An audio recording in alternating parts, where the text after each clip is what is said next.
right, good morning and welcome everyone to our UK launch of the Maharishi Invincibility Institute, also known by its UK registered name of the Africa College Foundation.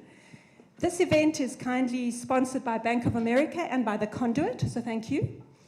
My name's Kate Kuper. I'm a founding trustee of MII here in the UK, and I have the really fortunate privilege this morning to share an uplifting story for a change, and I don't just mean the rugby result.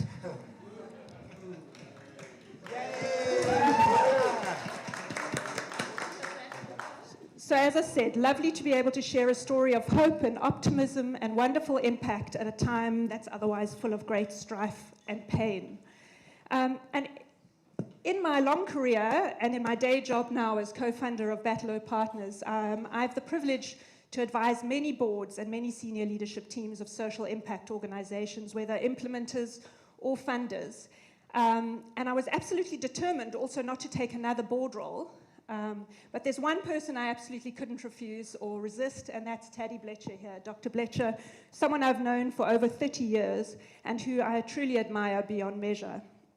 Nearly 30 years ago, Taddy set up an extremely low-cost university, largely run by its students, that gives access to those who wouldn't otherwise have access, who often don't even have a high school diploma, and he even gets them into well-paid jobs.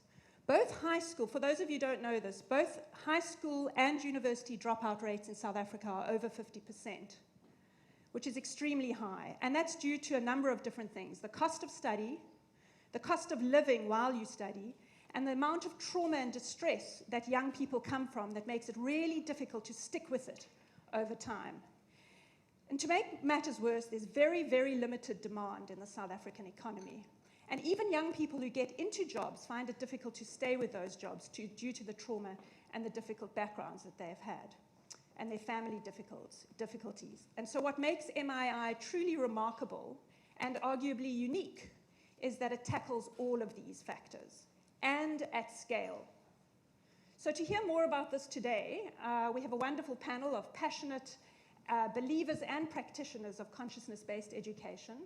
We also have a really fascinating mix of people in the audience, from education experts, funders, media people, talented artists and creatives, entrepreneurs, social entrepreneurs, and many other supporters. And I hope you're all starting to think of your questions for Taddy and will stay and network with us afterwards.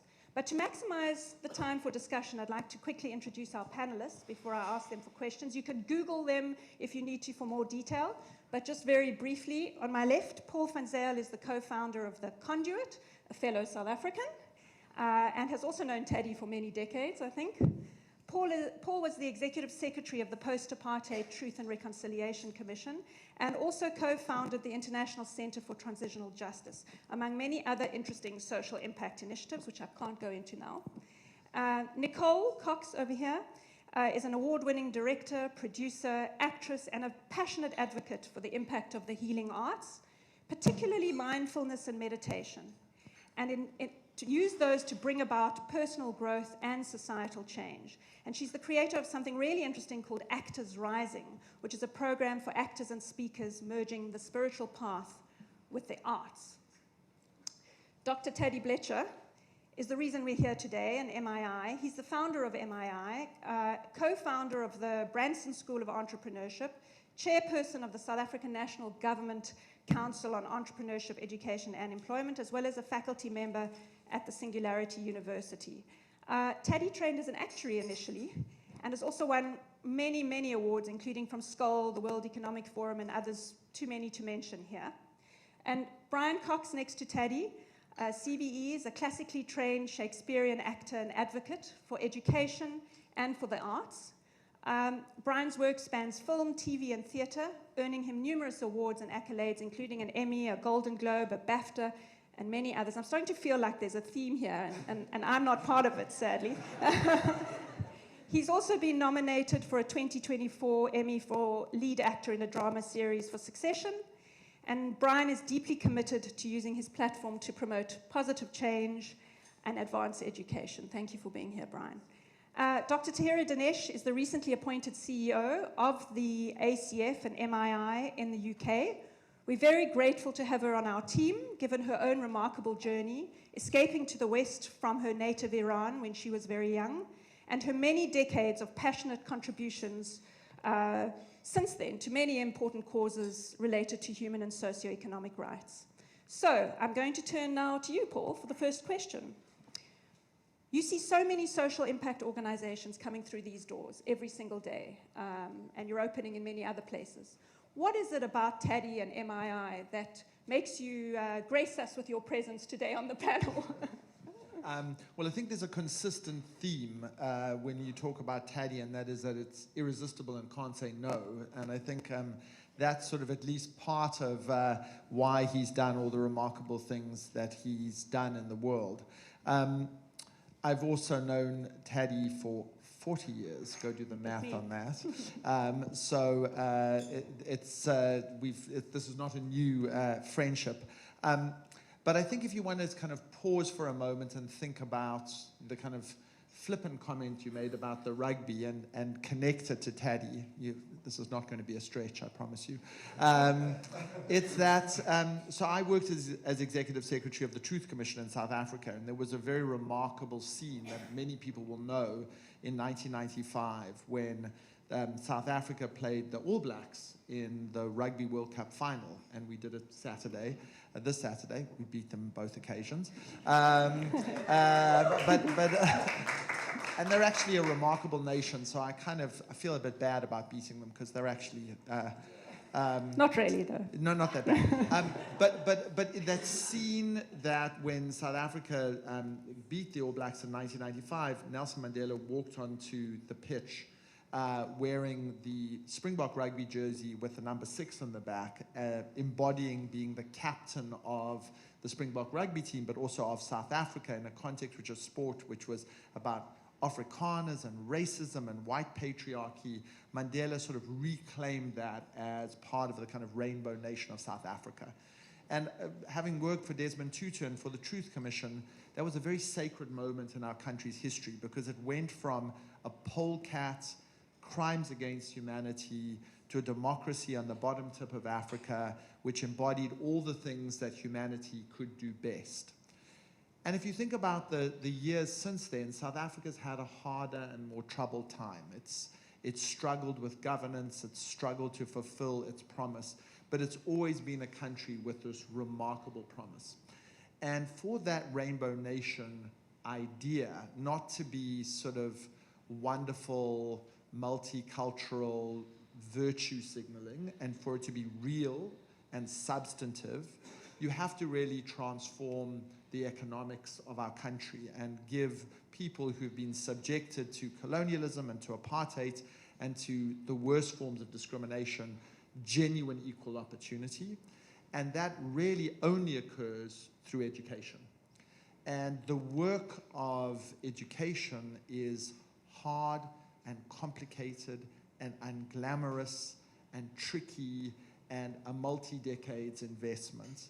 And to be honest, there are very, very few examples in the world for what Taddy has done.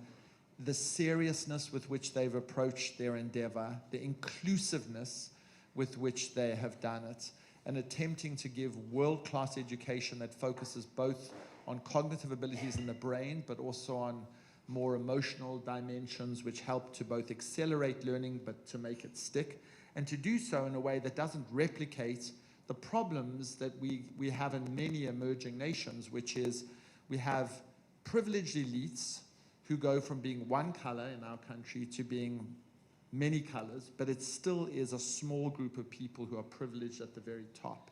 And to break that down and to create genuine social mobility and to do so in a way that makes education affordable is very, very difficult while delivering it at the highest levels. And I think, to be honest, Taddy's cracked that. And if you hear today and listen carefully today, and you should get him to explain it to you today, how he's done it, the model he's approached, I think is vitally important for South Africa, but it's also vitally important for all nations which are trying to create greater equity and greater social mobility. And with this, I'll end. If you think about the world that we live in today, we are in a world where conflict has suddenly re-emerged. We're in a world where inequality is widening. We're a world where social mobility is decreasing. And we're a world where we're facing existential questions about sustainability. And the one thing that we have to fall back on is human capital and human potential. And we have to make sure that people who are all born equal, but where opportunity is distributed unequally, we counteract that. And the counteracting of that occurs through people like Taddy and through institutions like this. So very easy to show up. Thank you, Paul.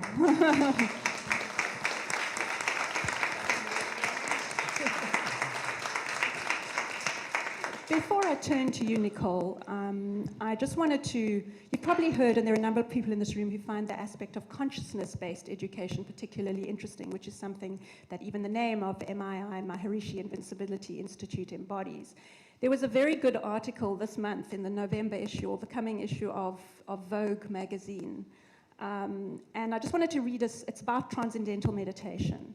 And I just wanted to read a very short extract from that before I pass over to you, Nicole. And it is, what was once seen a half-century ago as a kind of vague spiritual quest undertaken by hippies, seekers, and weirdos, and, you know, the Beatles, who made their famous pilgrimage to India to study TM with the Maharishi Mahesh Yogi in 1968, has become a movement of 10 million people around the world who rely on TM for its proven benefits in hundreds of peer-reviewed scientific papers and more than a dozen major clinical trials in reducing stress, tension, and anxiety, improving sleep and reducing insomnia, lowering blood pressure, reducing the chance of heart attacks and strokes, and boosting neuroplasticity and cell rejuvenation in the brain, just for starters. I highly recommend you read that article.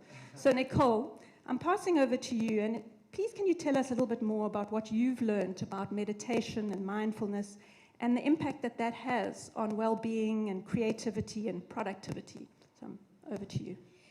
Yeah, so I used to suffer a lot from anxiety. And when you're born a preemie, as I was, my nervous system was constantly like that. So I thought that the whole world was always feeling like that. That's how everybody was feeling. And I realized very late on, I was almost 18, that maybe not everybody is always that anxious. And I happened to meet an Indian guru, Guru Mai, and I followed her to India. I was 18 and really started about meditation, yoga, pranayama, which is breathing techniques, controlled breathing, to really lower my anxiety and learn how to calm the nervous system and so on. So and from that I really understood how to better self-regulate myself. At the time I was in the theater, I entered the theater really early at 18. I was in a repertory company. I really was mocked a lot at the time. When you're talking about the weirdos and the hippies, I was that person, you know, who had the incense and was mocked a lot because at the time nobody did yoga. I mean, it was really regarded as something so fringy. Instead of talking about the impact, I would like to give you an experience with your permission. So if you want to zone out, you don't have to do it, but I just want to talk you maybe through a meditation experience if you haven't had one. I bet a lot of you have, but is there anybody in the room who has never done meditation?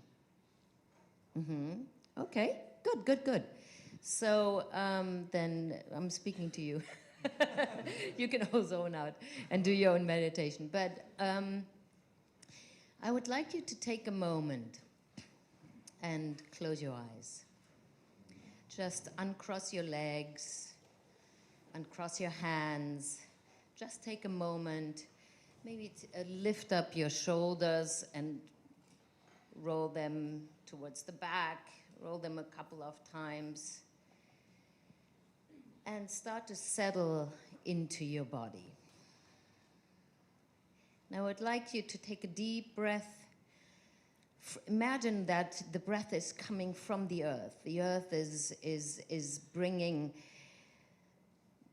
beautiful Mother Earth energy into your body as you breathe in all the way to the top. Fill up your lungs, fill up your bellies, fill up your chest.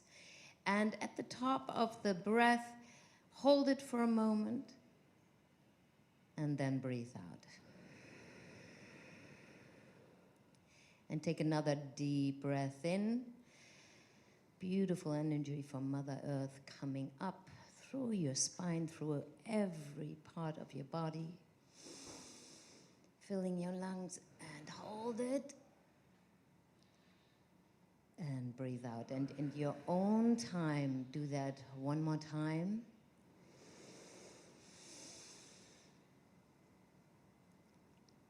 And breathe out. And I'm just going to talk you through a little bit of what we call a dharana. It's a guided meditation. So you're here in the midst of London, the hustle and bustle. You've already looked at the news. Your nervous system is already on alert because of all the wars that are happening, all the stress in your own life. And I want you to hold all that stress for a moment in a thought bubble up here. And look at all the things in your life and outside of your life in this world that are giving you stress. And keep them in that bubble. Like they're all in one big bubble. And just bless that bubble with a thought like, I'll get to you later. I don't need you now. You can stay right there in that bubble. That bubble does not affect you.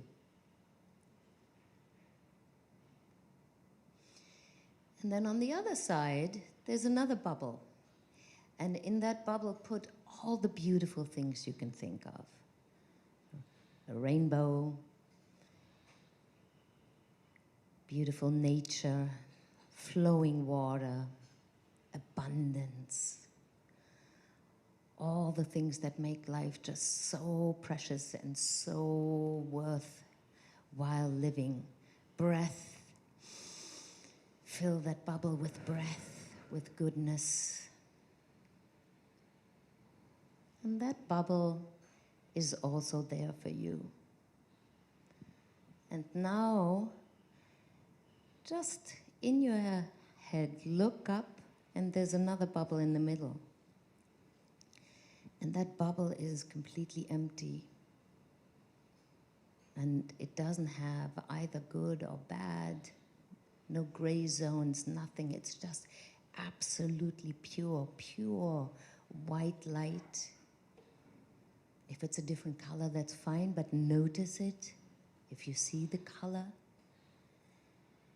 And that's the space of shunya, absolute equanimity.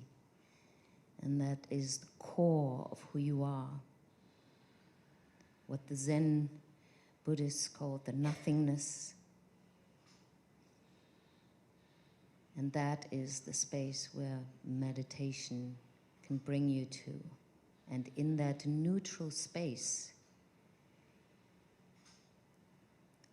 that's where you can make your decisions. And that's where you can live from and take refuge.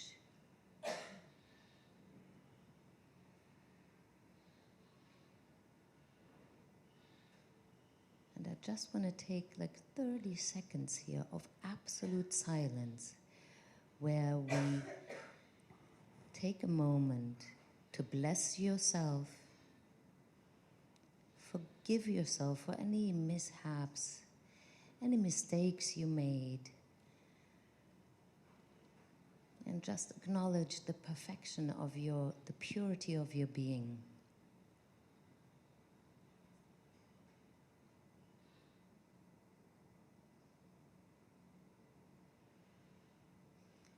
now take that and bless the people around you in this room. Give them the goodness of your thoughts. And now let's expand that to the space around this building. And let's expand that consciousness and those blessings to the whole city of London and every inhabitant here.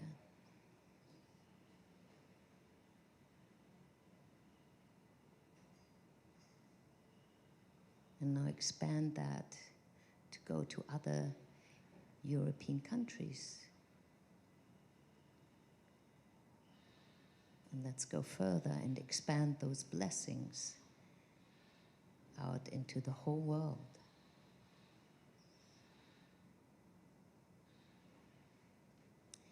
And as you're blessing the whole world, let's take those blessings and bring them back into the earth with your consciousness.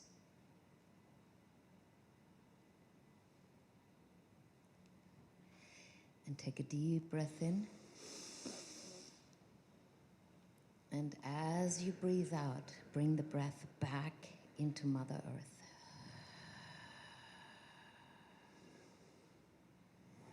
And when you're ready, you can crack your eyes open and just look at your neighbor. Just give them a little nod, little blessing. Thank you. Oh, wonderful. Thank you. I certainly need to do that more often. Thank you. Taddy, it's very hard to capture the story of MII in 10 minutes, but perhaps you could give us a little bit of a flavor of the sort of a quick version of the origin story. The video is afterwards, isn't it? Yeah. Okay, we'll get more of that from the video as well. But just a quick capture of the origin story of MII, the impact that you've had to date, and then we'll talk a bit later about the vision you have for the future. So if you could just tell us a little bit about it, if you can, in about 7 to 10 minutes. Wonderful. Just cannot say what a thrill it is to be here in London, and just a huge thanks to all of you for taking your time on a Monday morning, coming to be here. Whether you're from South Africa or have some link or to Africa or not, just your caring for young people and being here, it's just deeply, deeply appreciated. And just to everybody who's on the panel, thank you for taking your time. So I think, as we all know, and as I think Paul brilliantly put, much of what's happened in South Africa since apartheid ended. And South Africa, I think, probably much as a legacy of apartheid. Many, many families got broken up, and millions of young people grow up in the country without parents, without a mother or a father, and lucky if they grow up with a grandmother or grandfather. That is the most common thing. And often these youth feel very dislocated, very abandoned by their parents, and the South African economy is extremely tough. Right now, the economy is hardly growing, and millions of youth are unemployed. So we have about 67% is the latest number of young people between the ages of 18 to 24, which is the most formative time of your life. You're just meant to be coming out of the school system, excited to start your life, and all of a sudden the world doesn't need you. There's no reason to get up in the morning. Why get up? You know, you don't have a job to go to, don't have an opportunity to study, you don't have anybody who needs you. And as human beings, we all need each other. And the moment you're not needed, your soul switches off, your heart switches off, and young people get into all kinds of trouble. And it leads to a lot of, unfortunately, violence against women and children in the country, etc. And so really what we set out to do in starting MII and CEDA before that was we wanted to find a way to get these young people into the economy, but in a really meaningful way, in high-level jobs. And the reason is we wanted to prove that every young person has got genius in them, that it's not just people who go to the great private schools, who grow up in incredible families, in our country. But literally every young person is the gold of our country. We're obviously a great mining nation, but the real gold is inside the people. And of course, generally that was not well accepted in South Africa, that every young person has potential. And so we set out to start the first free university in the country, and we started it from nothing. We had no buildings, no books, no money, no teachers, no accreditation, no software. We've never charged a student more than in pounds. It's probably about £8 or £7 a month to come to university. They come for 10 hours a day. They get all their books, all their materials, and they can study in top fields. And we're opening all these industry professional academies. And we partner with some amazing global organizations that I'll talk about. But students can become cybersecurity specialists, software developers, go into insurance, they can become investment bankers, all these things that you would believe are absolutely impossible for an unemployed young person who in many cases is reading and writing and doing maths at the level of a primary school child. So the person might be 6'5" tall, but literally, will solve a maths problem for a grade 2 or grade 3 and not be able to solve the problem. And so how we thought about it is a traditional university, if we think of great universities like Oxford or Cambridge or LSE, in the US, Harvard, Stanford, etc., they really take the geniuses in society, and out the other end comes a genius. And we all think that's absolutely incredible, but they're really taking 0.1% of the population, and out the other end comes these absolutely extraordinary people.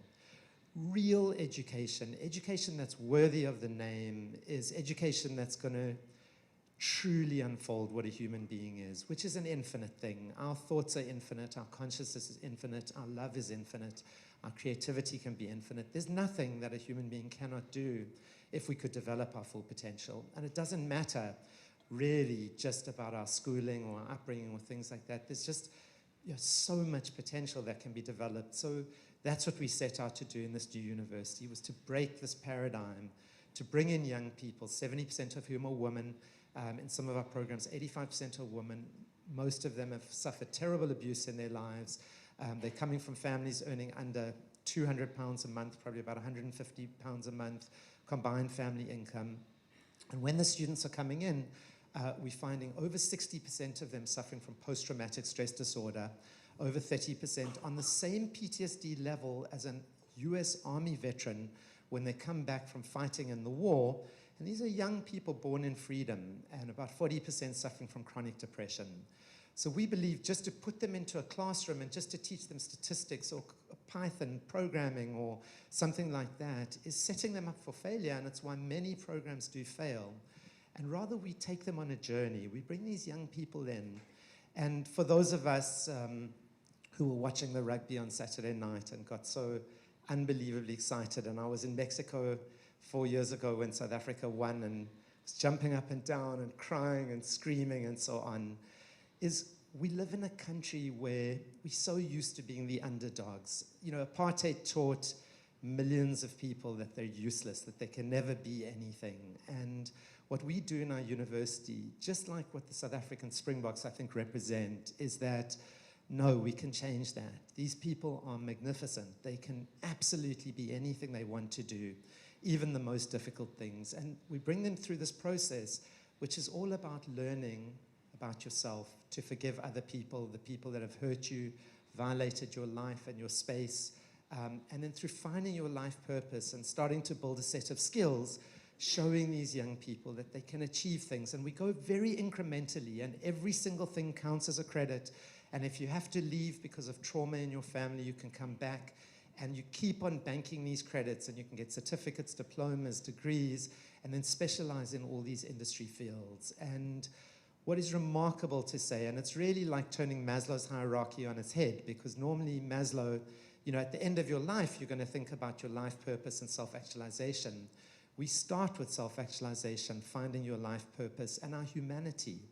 And when we help the students wake up inside, this remarkable thing happens where we literally find they can do anything. And what that's led to now is, with no government funding, we've now educated 24,000 of these young unemployed people, 21,000 are employed in high-quality jobs, really high-quality jobs. I mean, I often joke, I used to be an actuary, and so I earned a lot when I was young, but now I've worked for a non-profit for 28 and a half years.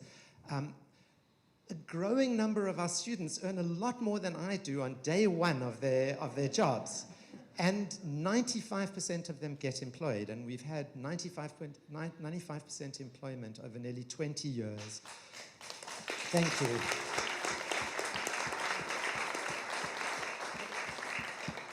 And this is for young people that society wants to run away from. And these individuals on the day of placement, if you add up their salaries, is about 1.7 billion rand. We estimate conservatively they'll earn over 59 billion rand in their working careers. And their heads all over the place. There are thousands in the banking sector, thousands in the insurance sector, thousands in the tech sector. They work at Deloitte, McKinsey, Accenture's employed 200 of our graduates. All these places that you would have had to go to the very best schools and had the best kind of education to work in. We've been able to prove that these young people thrown away by society truly can achieve anything, and they are the gold of the country.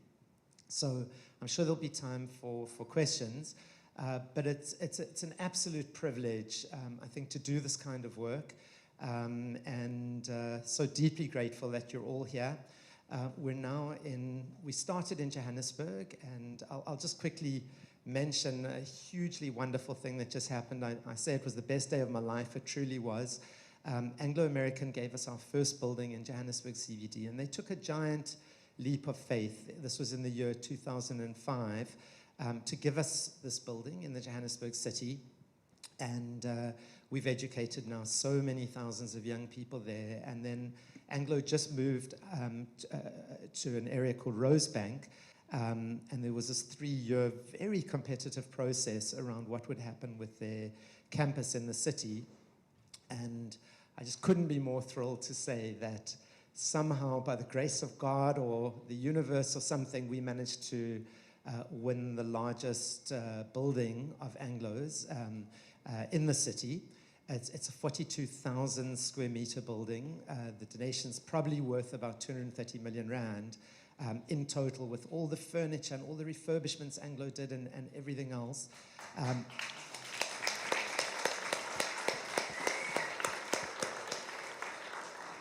And they literally gave it to us for 2.30 rand.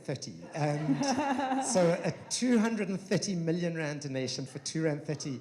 And I always start working very, very early in the morning. And I got up one day, and it was about 4 o'clock in the morning. My eyes were still very blurry. I opened up my email, and I had an invoice from Anglo for 2.30 rand, literally.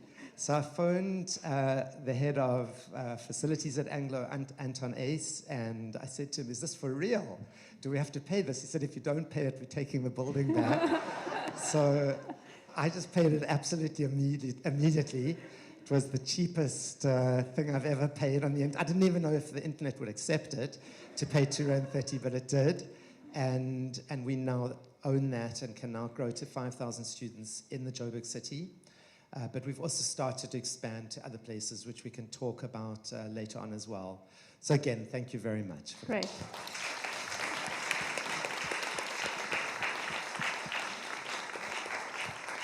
Thank you. And just before we come to Brian, I think we've got a very short video to show you.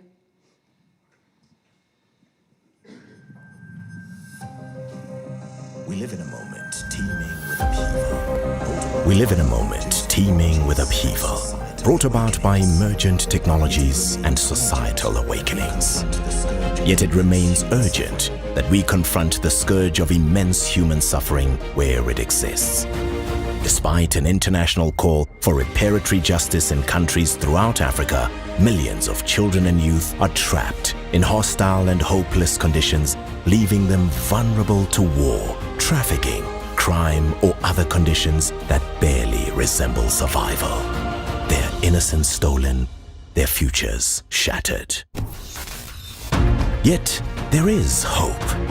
South Africa, a nation once seized by the horrors of apartheid, witnessed a beacon of change in 1994 when Nelson Mandela became its elected leader. And his legacy of building a united nation and empowering new generations through education continues to inspire and dare us to do more. And so, right here in the heart of South Africa, our vision is to embark on a transformative venture, turning the Johannesburg CBD into the Cambridge of Africa, Education Town, the future education capital of the world, to serve the continent with the youngest growing population worldwide. At the core of this vision is the Maharishi Institute. This institute has stood as a pillar of empowerment, uplifting young adults from disadvantaged backgrounds with its unique, consciousness-based education approach. Our main proposition is that education and building human capital is the thing that can change the future of a person's life, their family's life, and a country. We've got over 20,000 young people into A-grade jobs, proving that these youth are gold. And so it's an open door for a young person to change their life. With a 95% job placement rate, it has positively impacted the lives of over 20,000 students from low-income families, empowering them to earn 3 times their family's average income within just 3 years of graduation. But MI's success isn't just in its numbers. It's in the stories of every individual who found a place of work and belonging where they could make their marks as industry leaders. Today is my graduation day. I'm graduating from the ABSA MII Cybersecurity Academy. Yes, I'm finally here. I'm a final year student here at the Maharishi Institute. I have done really well and have managed to get an internship with a Danish company called the Rehumanize Institute. We did it, guys. I am really proud of you, and at this point in time, I would like to clap my hands for you guys. Industry giants recognizing MI's impact have forged partnerships that have resulted in incredible firsts, like the generous donation of the iconic HQ building by Anglo American in this CBD. Today is one of the most extraordinary days in the history of Johannesburg. Where in your lifetime do you get a chance to play a role in the reimagining of your city that you love so much? So for me, it's beyond a privilege. I can't even tell you. Birthed from this success, the Africa College Foundation aims to take the Maharishi Institute's model global, to mainstream the marginalized and equalize inequality. With its master plan, the ACF aims to assist 100,000 African students, earning £50 billion over their working careers and supporting 1 million family members by 2035. Every contribution to ACF goes towards a transformative education of at least 40,000 students from disadvantaged backgrounds every year, helping them to get on the path towards social and economic mobility and our globe towards greater equality and peace. Every child possesses the power to uplift their families, transform their communities, and reshape their futures. And it is here, on the African continent, that the destiny of our planet will be shaped. We hope you'll join us on our vision to empower the next generation of leaders.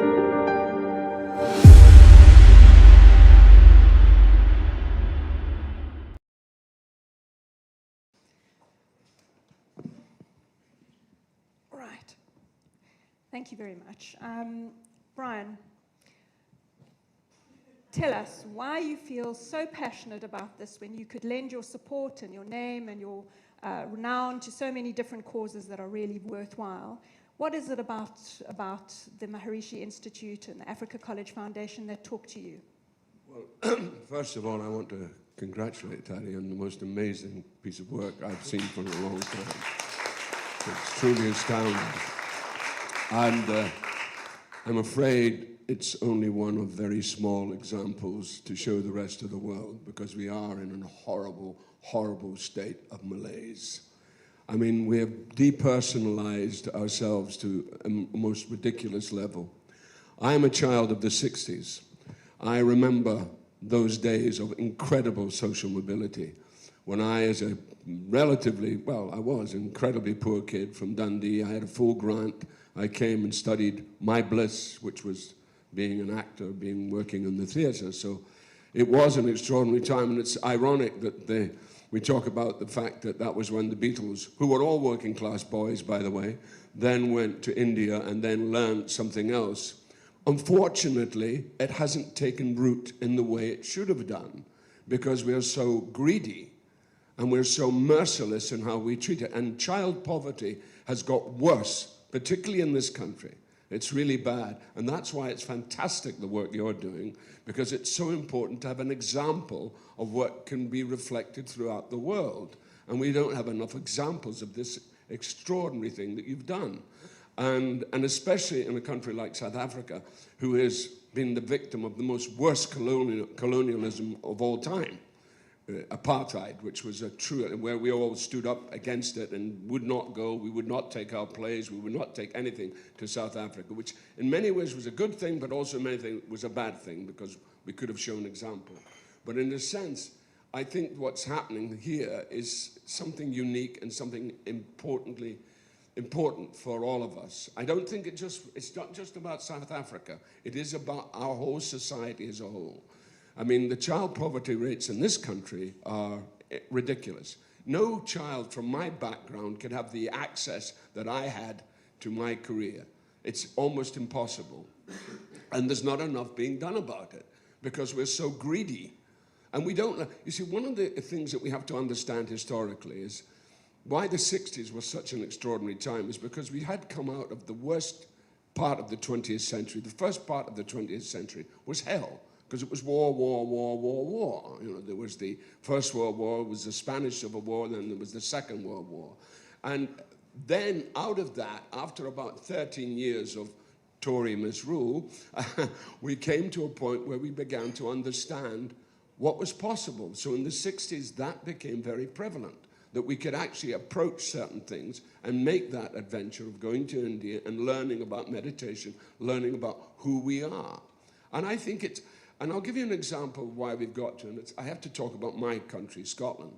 And I went home recently I've just done a program about the wealth gap and how the wealth gap has got huge and bigger and bigger and bigger, and nobody's trying to close it, and it's getting bigger. And of course, it impacts every level of society. Every country is impacted. So I went back to my home, the town I grew up, and I remembered I remember Coronation Day, which was an extraordinary time where I lived in a tenement, but the important thing was everybody had their name on the front door. In every house, there was a name. That was the Coxes, that was the Brodies, that was the Pattersons. Now, when I went back to the very same tenement, it was all numbers. Number 1, number 2, and as soon as you start doing that, then you start to depersonalize, and that means you immediately start to reduce people to a kind of horrific common denominator. And we haven't got away from that. We should get back to people being who they are in terms of who they are. And this is what's wonderful, Teddy, about what you're doing, because it's absolutely about a root cause, which is not just about South Africa, but it's about throughout the whole world. And it's getting worse and worse and worse. And why this example is so important and so important to support. Thank you.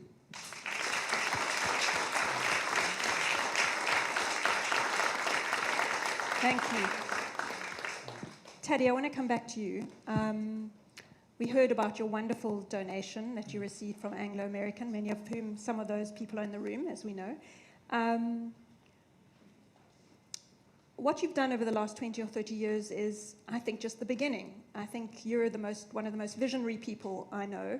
And I know that part of the reason we're here today is to kind of really try and share this wonderful model like Brian's just talked about with the rest of the world. There aren't a lot of examples out there of real transformative impact at scale in education that really work. And that's partly because you don't have always these components of the consciousness-based stuff, the dealing with the trauma, the well-being, and the resilience. But you've got great ambitions for the future, starting with this amazing donation. And I was just wondering if you could talk to us a little bit about what Education City is in South Africa, but also about your ambition beyond South Africa. Right, okay, thank you. Yeah, just look, when Anglo donated us this second building, it's such a game changer for us. And we realized, unfortunately in South Africa, we do have quite a lot of xenophobic violence, and it comes from very low self-esteem again, of millions of unemployed youth and people feeling hopeless and so on. So when foreigners come into the country and they start taking jobs or they start successful businesses and so on, unfortunately it does lead to outbreaks of violence, which is very, very tragic. And we open up all of our campuses to students from all across Africa. We've got 17 different countries represented. About 4 or 5 years ago, just before COVID started, we had a terrible xenophobic outbreak, and 12 people were killed in the streets of Johannesburg in one day. And I was driving home, and I literally saw somebody killed in front of my eyes, just next to the highway. There was total gridlock, and you couldn't drive, and it was absolutely terrifying. And then somebody came and covered this guy with a plastic sheet, and then the robot changed, and we carried on driving, and it was just, there was people fighting, and it was chaotic. And I mean, that image just stuck with me so much, and I thought, we're just absolutely not doing enough, you know. And the problem is that nature hates a vacuum, abhors a vacuum, and a vacuum will get filled.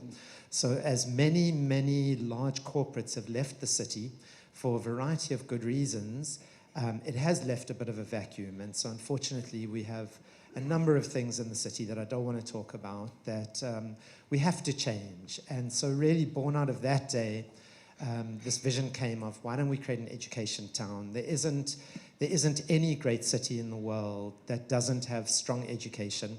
And there's many examples in the world where if you can create like a grassroots university, great successful school, things like that, a whole neighborhood can be regenerated, etc.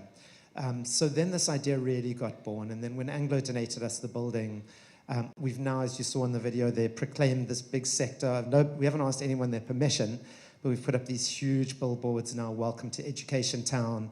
And we're very excited. We can't announce it yet, but some other major educational institutions are also going to come in now. And our dream is on the Marishi Invincibility Institute side, eventually to try to get to about 40,000 students in the city, which is a huge, ambitious dream.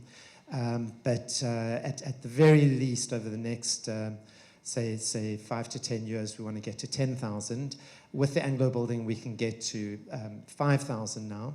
And why is it very important? Because, again, because of apartheid, people got completely separated. And so you've got about 10.5 million black people, largely, living in the south of the city, the east of the city, and the west of the city. That's all the way from Soweto, Katlehong, Vosloorus, Orange Farm, all these different areas, township after township, and informal settlement after informal settlement, people living in very rough conditions. And then most of the jobs are in the north of the city. So there's about 5.5 million jobs in the north of the city. And the city is really the place that everybody has to travel through in order to get into the economy. So it's both symbolic, but actually, you know, a real, you know, really vital, critical node is all the transportation, buses, trains, etc., come through the city. And then that's how millions of people get to work every day. And it makes it a lot more expensive for people because they've got to travel from so far to get to work. And that's why we wanted to get people into quality jobs. So we do think it's absolutely a great opportunity now to turn the city into education town, a place of hope and opportunity and entrepreneurship. About 5,000 of our graduates have become successful entrepreneurs through a program we started with Sir Richard Branson. It's been very successful. Many of these entrepreneurs doing extraordinarily well. And entrepreneurship is very linked to education, and that's how you create jobs. And so in South Africa, there's like a straight line graph between job creation and successful entrepreneurship and education. Because you're never going to start a tech company or some of these very advanced companies if you don't have any education. So that's the basic idea of Education Town. We hope to make it a vibrant, safe. We're also setting up, it was Anglo's idea, we're setting up a security academy to train very, very high level people for security to make the city safe and secure. It's like turning New York around. When they changed New York, It used to be like Gotham City, basically, the late 70s. And they started with visible policing. They put street lights. They fixed the broken windows. They made the streets clean. That's what we're starting to do in the Joburg City. We can't rely on the council. And so we're doing it ourselves. So with Anglo and other partners, we've created something called Josie My Josie. We're now putting solar street lights in, so when there's load shedding, less crime is going to happen because the streets will be well lit. We're starting the Security Academy, which will be 7 days a week. People everywhere bringing protection in the city. We've started cleaning all the streets, and we're going to turn the city around. And so that's the dream for Education Town. And and then in terms of expansion, we're now in 13 locations across 5 countries. And that's really just come about through people hearing about our work and saying, we need this in Zambia or Zimbabwe, or we've also started now in Mexico and in Brazil, where there's also massive youth unemployment, huge drug addiction, kids in gangs, things like that. And so we are replicating the model in that type of way. Taddy, just before I hand over to Tahirih, I just wanted to ask you to talk a little bit about your learn and earn model, because often, as I was saying at the very beginning, kids drop out because they've got these family demands. The cost of study is high, the cost of living is very high, and also your proxy, that they can nominate someone else from their family. So perhaps you can talk a little bit about the learn and earn model, some of the partnerships you've created, and the way you enable them to sustain the course of time with you. No. Perfect. Yeah, so we realized this weird thing in the early days of starting this, which sounds strange, but that somebody who's truly from a poor family, from a very marginalized family, can't afford a free education. So that sounds crazy. How could anyone not afford a free education? But you can't afford a free education if you're a young mum and you've got 2 little kids and they've got to go to school and you've got to put food on the table. How can you go sit at university for 3 years? It doesn't work. So we quickly realized that if we want young people to break out of poverty, which isn't easy, we have to find a way for them to earn money while they're in education. So we started this Learn and Earn program, and it's really, really grown, and it's very exciting. So we're working, for example, with Absa Bank to train 150 people in cybersecurity and human-computer interface, things like the metaverse and all of that. We're working with IBM to train also people in artificial intelligence, in cybersecurity, mainframe engineers. You can't find people in mainframe in South Africa. But these students are now earning thousands while they're in a free education, which can keep their kids in school and keep them in university. We're working now with PricewaterhouseCoopers to basically offshore jobs out of the UK, but that young people can start as entry-level jobs. And again, it supports them while they're studying, but it will give them future-fit skills. And there are many, many examples like this with Salesforce and other people that allow us to give this learn and earn opportunity, and then it keeps young people in education. And then by the time they come out, they've already built a great CV, and then they can get wonderful jobs out the other end. And so these things which, I mean, Kate's an expert in this field of what we call wraparound services. You cannot just give an education to one of these young people. It's just not enough. The person's starving. They haven't eaten. We're feeding 1,500 people a day in our building in Joburg. We have to help young people with clothing. We have to help them with all kinds of psychosocial support and so on. And it's only that kind of co-location of services and wraparound support that allows a young person to get on from this side of the river where there's just massive unemployment and hopelessness to the other side, which is like the land of opportunity and where they can fulfill their dreams. And so to get them there, we have to provide more support than just an education. And all of that for sort of less than £7 or £8 a month. I mean, it is remarkable. Great. If you want to send your kids... Yeah, if any of you want to save a bit of money, please feel free to send your child to our institutions for £7 a month. Yeah. Thank you, Taddy. Tahirih, I'm going to hand over to you. You had many organizations that you've worked with. We were really honored to have you join us at MII, ACF here in the UK. I wonder if you could just share your thoughts about how this wonderful audience and others might be able to support Taddy and MII going forward. Well, in the beginning you mentioned, you referred to the fact that, you know, I'm a child refugee, I'm a former child refugee. So today is a miraculous day for me because I was forced to leave my country and my parents at the age of 14 because my country's policies did not allow me as a religious minority to enter the school anymore. And so I became a refugee, and Asia's country, Pakistan, took me in. And actually one of my fellow refugees is here, Parisa. And if I remember very clearly the day in Quetta, Pakistan, when I was sitting in front of this UN authority to declare myself as stateless. I was and am the daughter of a self-made millionaire in my country whose possessions were confiscated. 5 of my loved ones were executed within 2 years. And so here I was sitting in front of this UN authority having to say I'm stateless so that I could access my right to education.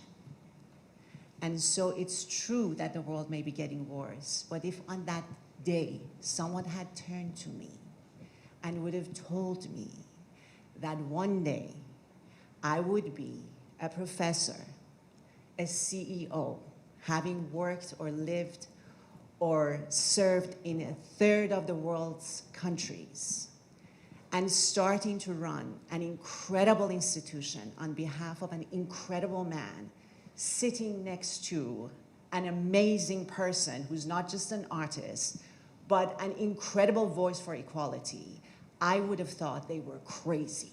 But ladies and gentlemen, here we are. Here we are. And so coming from human rights law background, you know, we're all about corroboration, about, you know, speaking truth to power, about looking for evidence. And so when I was lucky enough to be headhunted for this position, I picked up and I went to South Africa because I wanted to see who I'm speaking for. And Taddy, being the incredible man that he is, he said, come. And he sent me to go see everything, even places he's serving that he hasn't been to yet. So I went and examined everything firsthand with a lot of critical thinking. And I came away with it realizing that what I saw was very similar in terms of the needs that I saw were very similar. Even half an hour from here, we could all walk together and see the same level of poverty as we may even see in Soweto. But ladies and gentlemen, it may be that the needs are great everywhere. But the level of impact of MII is unparalleled. And it is because of that reason that I decided to be part of this family and to make available that very right that my loved ones were executed for, that I had to become a refugee for, that I've been fighting for 29 years for, to the youth of Africa. Because the youngest population on this planet is in that continent. And the future of every single one of us, wherever we are, in this room or watching live throughout the globe, depends on the youth of Africa. And I have seen with my own eyes, I have interviewed former terrorists, former suicide bombers, and I know that if we don't give them these opportunities, they have no choice but to join these terrorist camps. They have no choice but to pick up a gun, because that's the only way they can make their lives happen. So while they may have no choice, we do. And all that we need is to get this education town going, to actually make a significant shift, seismic shift in the fortunes of humanity, because we're hitting the right population, the youth of the future, and bringing to them a type of education that doesn't only give them information, which is the old way of educating people. Here's a bucket, we're gonna fill you with information. Taddy and MII have turned that around. They are transforming that process from information to inspiration. So awakening the forces within an individual to seek that socioeconomic mobility in creative ways that we may not even think of yet. But these 24,000 youth are doing it. As Taddy said, they're earning more than he is. They're executives at Accenture and Nando's and JP Morgan and you name it, they're there. Within 3 years, some of them are making huge shifts in the economy and in society.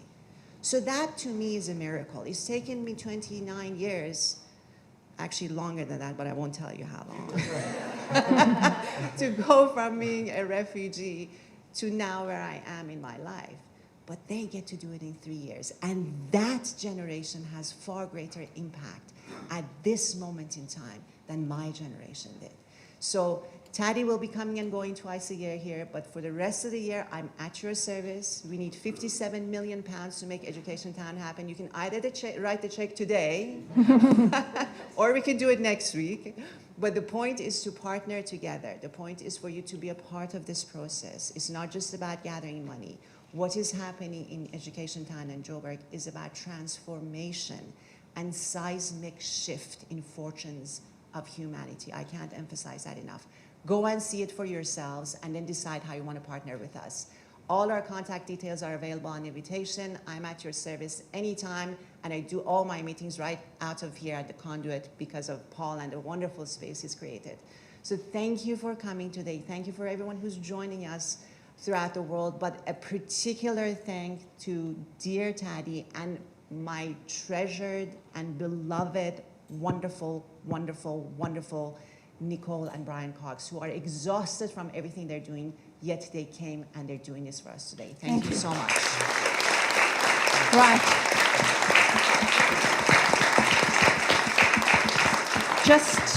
Just before I close, Paul said he would like to say something. I just wanted to build on something that a really, really important point. If any of you have been watching the New York Times series on demographics in Africa, 25% of everybody in this population is going to be African by 2050. The average age, the median age of somebody in the US and China is 38. The median age of somebody in India is 29. The median age of Africans is 19. And the West is depopulating, and parts of Asia are depopulating. We have a demographic crisis. We have too few young people supporting too many older people. Africa is exactly the inverse. And so we can either regard the movement of people across borders. The first thing is for people to stay in their own continent and be productive in their own continent and give people opportunity.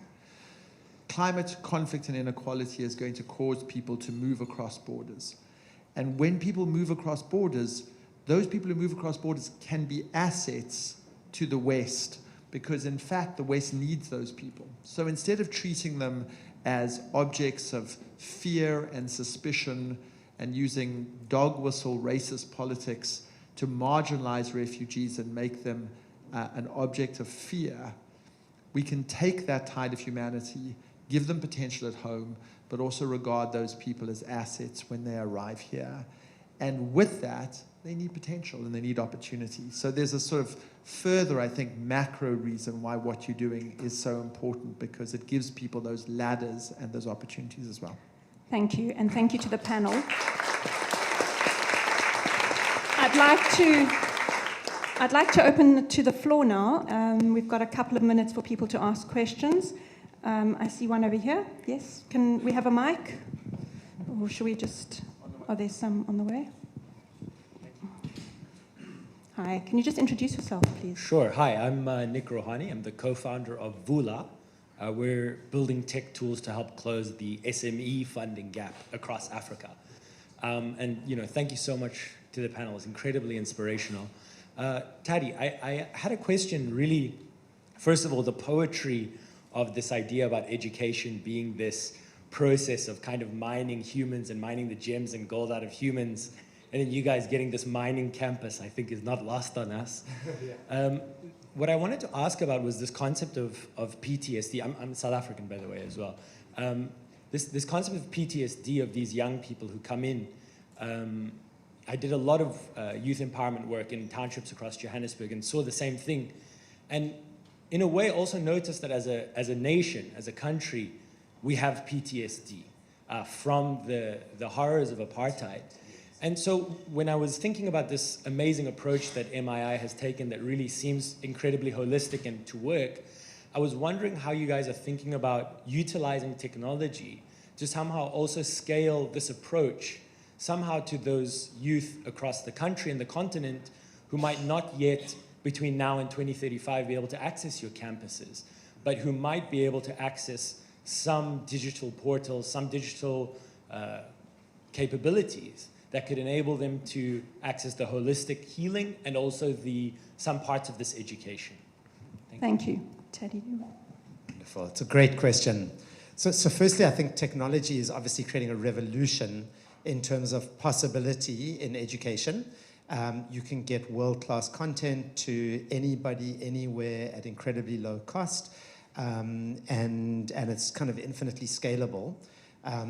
What has to go alongside that is kind of the human evolution, because technology on its own, or technology enabled education, it's just actually a part of the puzzle, and actually surprisingly small part of the puzzle, because this is it's a human problem, and so these things have to go together, the human evolution with the technological revolution. So I think that is really how we're working out our scaling model, to have high touch opportunities, but at incredibly low cost, so that we can keep on scaling in other locations. But we are also looking at what things we can do purely online that can still help young people improve their lives. So it's a tremendous opportunity, and we are actually working on something very exciting in that space. Okay. Other question? Oh, sorry, this microphone just at the back, then I'll come to you, Andy. Your organisation is so amazing. And could you just introduce yourself, sorry? I'm Rod, I'm a friend of Brian and Nicole. I'd just like to know, because I'm South African. You're also South African, so you should yes. tell them that. Yay! I've been here many, many years. But anyway, I'd like to know, has your remarkable organisation had any input to the government? Are they doing anything about helping your amazing organisation? Thank you. Yeah, it's a great question, and we all want to stay upbeat, and yeah. So we're not going to wax lyrical about our government for a little while, but just to say a couple of wonderful things that have happened with government in and amidst many less wonderful things that have happened with government. But in 2011, when I was on my honeymoon with my wife, and for the first time not working in I don't know how many years, and it didn't take my laptop, somebody kept trying to get hold of me, and I was so frustrated, and then kept ignoring this message, ignoring it, and it turned out it was the former Deputy President, Kgalema Motlanthe, who's a wonderful man who had visited the Maharishi Institute. He was very deeply moved by the students he met and their stories, and anyway, asked if I could start a task team in South Africa around youth unemployment and entrepreneurship, and look at different levels of the schooling system and how we could prepare young people better for a modern economy. And that led to a wonderful initiative now called eCube, that's in the South African National School System. And there we work very, very closely with the ministry, and we're very close to the minister and the Director General. And we're working with hundreds of thousands of teachers. We're using technology there a lot, actually, support teachers. We've created a WhatsApp bot that's now got 750,000. It's got pretty much almost all the teachers in the country now on it. Most of the school principals. We're doing all kinds of surveys on all the schools. We're helping with so many different programs, from deworming to helping people prepare for matric exams, and et cetera, as well as helping them find opportunities post-secondary school, and so on. And then there's a couple of other things that we're doing as well at the university level around entrepreneurship. We've created a national body. We're also doing some things with the TVET system, which is the vocational system, to bring entrepreneurship. So when people are becoming plumbers and electricians, they should naturally start their own businesses over time once they've had some kind of apprenticeship.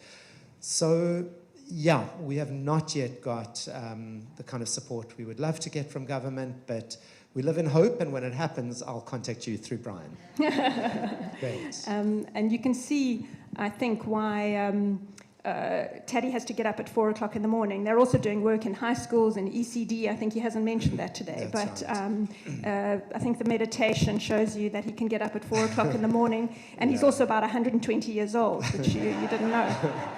That's right. Let's have a microphone here. Taddy, I'm a very committed ex-South African, but still a South African. You cannot change the way we feel. Yeah. My bona fides is that Kate is my daughter-in-law. Wow. And a couple of weeks ago, you were on something called Lockdown University. Yes. And a lot of us, and almost everybody, feels so despondent about the way in which the spiral of South Africa is just going down and down and down. The economy and the connections with the world, and the way in which, with no disrespect to the government, but a lot of disrespect for the government, the whole structure of South Africa's infrastructure is being wasted and spoilt, and got, one can't see where the future comes. And where the scary part is, the students that you are preparing, I have had a philosophy for the last 30 years that young people who are educated are not going to put up with the structure of the political structure that exists, because it leads to nowhere. But these people bring hope. You bring hope.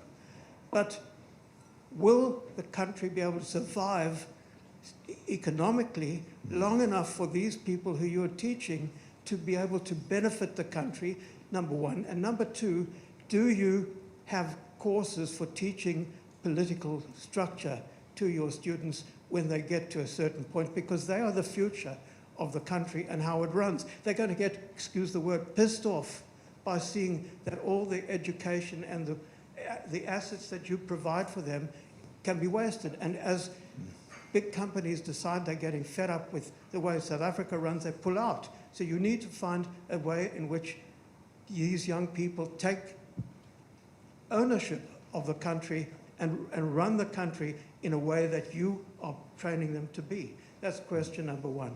Number two... Okay, I think one each, I'm afraid. Question number two is very much more general. Do you have a team of entrepreneurs, which you mentioned earlier, who will say, just call us to come and talk about entrepreneurship to your students? Because that, I think, of people who've been successful can inculcate a lot of hope and show ambition to be able to get to where they want to go.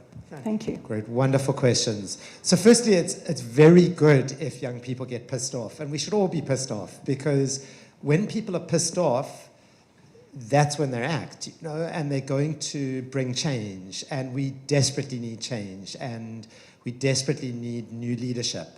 And the absolute frank reality is that, in so many areas, through nepotism, hiring, people that just are absolutely incompetent, the country's been crippled. I mean, much worse than the corruption, I think, is when you hire incompetent people to serve the people of the country. But a wonderful thing is happening in South Africa, and that wonderful thing is the South African people.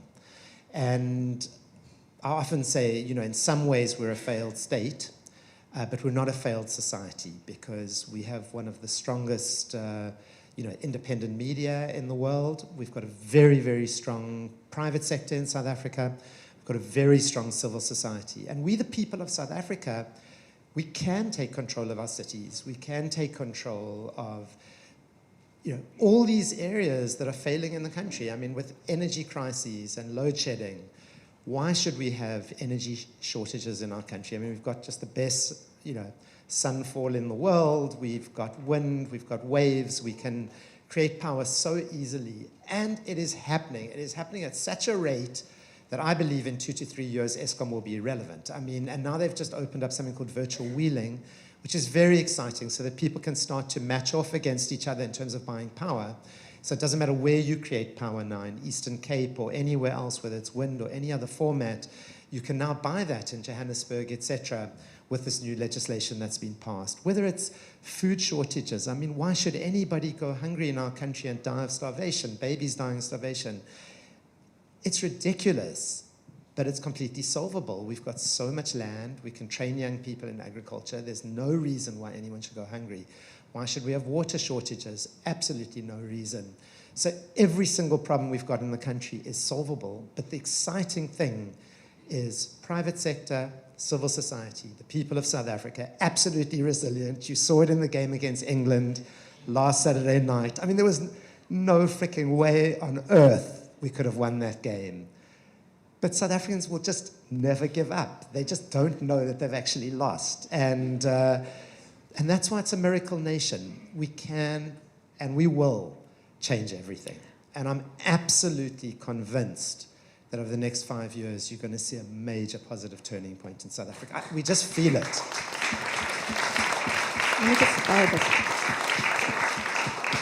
Also, just to say, when do you reach critical mass? 25,000 people, each one of whom supports probably 5 to 8 or 10 people. Exactly. You're talking multiple already of 1 million people. 1 million people can achieve a huge amount of change. So, exactly. Taddy's work hasn't only affected those 25,000, but a massive multiple of those. And you can only imagine what will happen if you do achieve the ambition. Amel.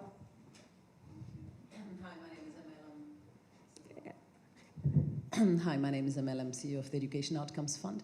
And I have a question, like when you talk about expanding this model, which is amazing, so congratulations, I'm curious about the cost per outcomes, like how much it costs for you to have a young person go through this program and be at 95% employable, not to the person, but to you. And also, like, I'm thinking a lot of, I'm from Tunisia, and, the philanthropic, for example, sector is much, much less than, let's say, in South Africa, etc. So would you be able to build something like that in other countries without depending on philanthropy or aid? I mean, is there a model that we could build this where we are not dependent on raising money, free money? Two obviously excellent questions, and I think you're asking an actuary, so hopefully he can give you the answers. And Kate, did you want to say anything? No, that's fine. So building and sustainability firstly is absolutely critical. So our current campuses, we over 80% self-funding. So, for example, we run the Nando's call center for the country, the work we're doing with PwC, that will also bring in millions a year. We've got all these different income generation. We've got about 22 different income generating methods. So on the one side, we want to generate income, and that's part of the students learn and earn. So they work and they earn money, but they generate money for the campus as well. And the other part of it is to be low cost. So our goal is always to be like a 50th or 100th of the cost of like a Harvard or even a Cambridge, something like that, and to get lower and lower cost as we go. And for example, we started in Zimbabwe. We 1/10 of the cost of South Africa in Zimbabwe, because in South Africa we can develop all the materials, all the content, etc., and then we leverage technology, etc., and we're, incredibly low cost in a place like Zimbabwe, and now when we start in Zambia, it will be by far the lowest cost university level. So that's the idea, making world-leading education available to all, and you have to be ultra low cost. So we can talk a lot more about it, but we've got multiple methods of reducing cost and multiple methods of generating income. Thank you. I'm seeing that I have to call it to a close now. I think all of you, do we have time for one more? Not? No, I tell you what, we are going to move upstairs to the Ubuntu Lounge, a little section up on the 3rd floor. So everybody who wants to come and have further conversations with Taddy, or those of us that are in the room, please join us for the next little while. We'll be there. And I think you've heard from Taddy, who's the best speaker that you could get, I think, on education in South Africa and beyond, in terms of thinking about it both from a professional, business-like, high return on investment point of view, but also at a very human level in terms of the impact and the transformative impact that MII has had on so many individuals, on so many families, on society, and hopefully on the city that we're all from, Johannesburg. So I'd like to just thank you all so much for coming today, and thank you to the panel very much, and thank you, Taddy, for keeping the dream alive, and for us South Africans, for whom it means so much to have you carrying on doing this work. Thank you, everybody. Hope to see some of you upstairs. Guys, just before we leave, could I say a huge thank you to Kate for chairing our panel and being on our board. we just couldn't be more blessed to have your expertise and knowledge, and meeting your mom was one of the privileges of my day and my month today. And just want to thank Danny Jeff Klein as well, who worked with us for a few years. There's Danny for being on the board. Thank you. Ange Biden, who's our acting chair, who sadly couldn't be here because her daughter was sick, and everything she did to help us set up the ACF. And our wonderful Tahirih has joined as CEO, and we'll be so grateful if you can work with her to help this work in Africa to grow. And I also just wanted to thank Martina and the Bank of America team who are here. If you wouldn't mind just standing up so everyone could just say thank you to you for making this possible. Where is Martina here? Great. Oh, wonderful. Thank you. A huge thank you to them. Thank you.